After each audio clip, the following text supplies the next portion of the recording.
Hey, it's Jordan. I am delighted to be joined by Lori Lou Freshwater, and I'm really excited to have you on because, well, the topic's not so exciting. It's actually an emergency situation in Hawaii that you would think if we lived in a sane country, this would be leading the news, but we don't. So, for those that don't know, there's been decades long, probably, water contamination off of a Navy base in near Pearl Harbor in Hawaii. And just now it is coming to the surface. We don't know how long this contamination has been going on, but the Hawaii Department of Health has demanded the Navy immediately halt operations at a Navy fuel storage facility. It's called Red Hill. After a leak led to contaminated drinking water, 700 people have been forced from their homes. Totally unknown at this point how many people are sick, how many people who have been sickened for years and years and years without this coming to the surface. Uh, Again, this is the Navy's Red Hill bulk fuel storage facility. And the crazy part is the fuel is just 100 feet above the water aquifer. So basically, the water aquifer and the drinking water for people people near Pearl Harbor and its surrounding areas, only 100 feet separates it from these fuel storage tanks.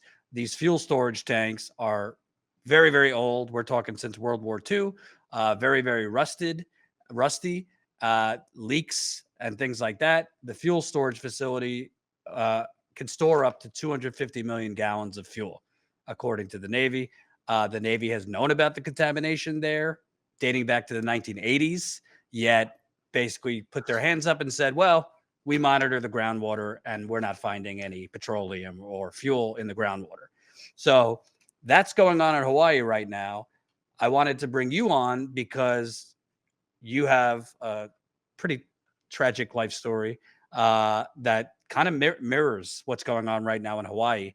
So I wanted to start with what happened to you, your family, people you know at Camp Lejeune, which is a North Carolina Marine Corps base, which had probably the largest water contamination in American history. The numbers fluctuate between 900,000 and a million people who were affected. Can you kind of talk about what happened at Camp Lejeune in terms of the water contamination and how you and your family were affected? Right. Well, first, thank you for having me. And of course, thank you for all your work on water contamination specifically and all of the things that independent media is so important for. Um, so, Camp Lejeune is likely the largest water contamination case in US history. It was spread out over decades. So, all of the people who were in and out of Camp Lejeune were exposed to some level of contaminants. With a military base, the issue is that people are there for a short time and then leave. So it's almost impossible to track how many people got sick, how many people will get sick, all of that stuff, because we're everywhere. It's not like when you can go to a community in Massachusetts or to Flint, and you can at least study the population and monitor what's going on with their medical situation. um, with this, it's so big that it's almost instead of too big to fail, it's too big to tell. And it's it's just a very tragic chapter in our history. The contaminants mainly were TCE, PCE, and benzene. And what happened is in the 80s, it became so big that they were unable to kind of hide it and shuffle it. And they began to try and blame it on an offsite dry cleaning service, which was polluting the water on base. It was right across the street. And that was happening, but it wasn't the picture. It was just a little tiny piece of the picture. So in the early 80s, I lived on the base as a child. I was a dependent. And it's when the chemicals reach their peak, all of those chemicals that I mentioned. And so I was drinking the water more so, the system at my school was more contaminated than my home system. So, as we were going to school every day in those North Carolina hot summers, we were just drinking at the water fountains and breathing the steam in the cafeterias.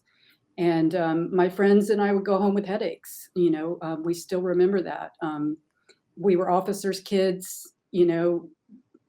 It happened to the entire base.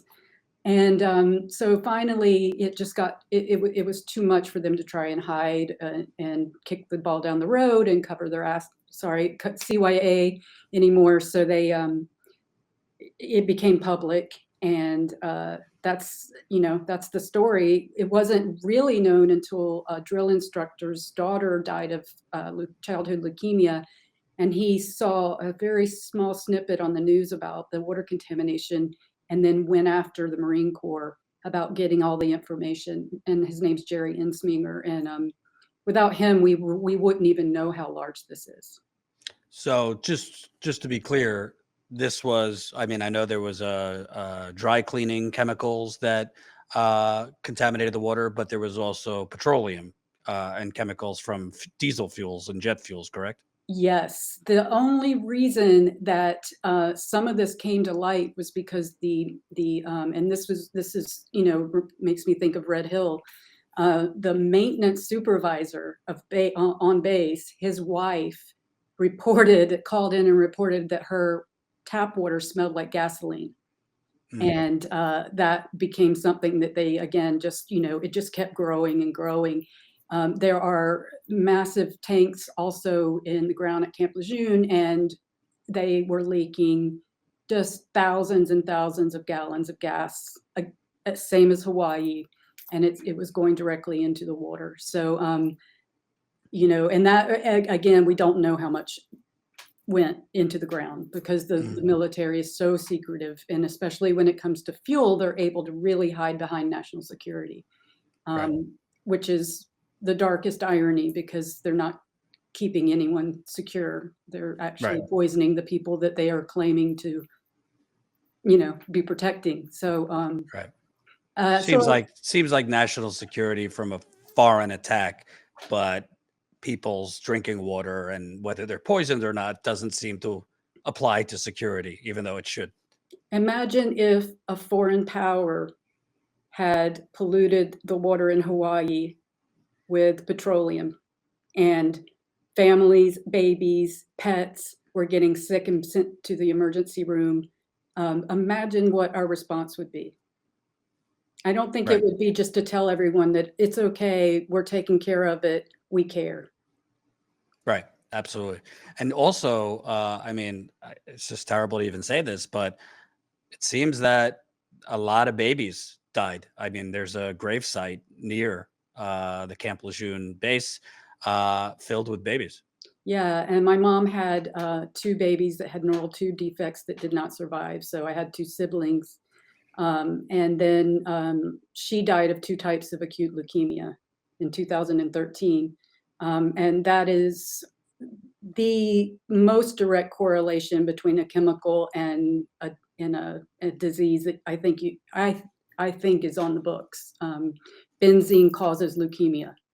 That is a factual statement. It's not, it's not something that we think. It's something that we know.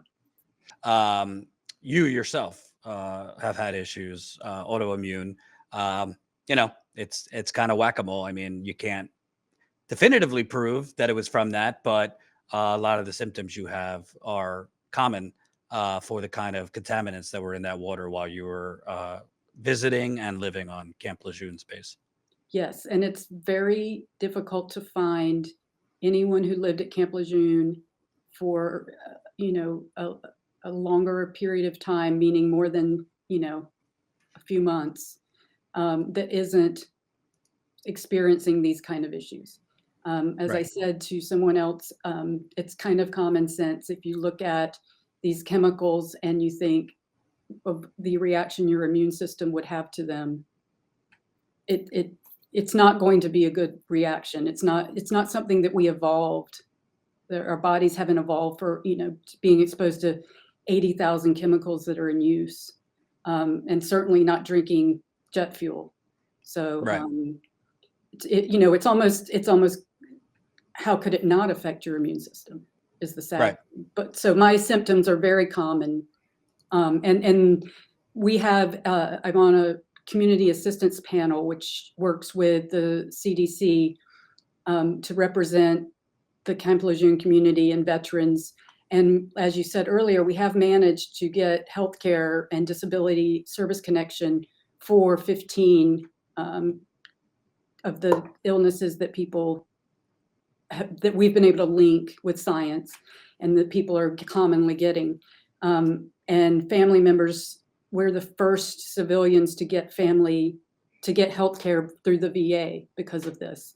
But they're the payer of last resort. So it's only if everything else runs out. Right. Having said that, it was a huge deal, and it's cost the government billions of dollars. So poisoning people isn't low cost either.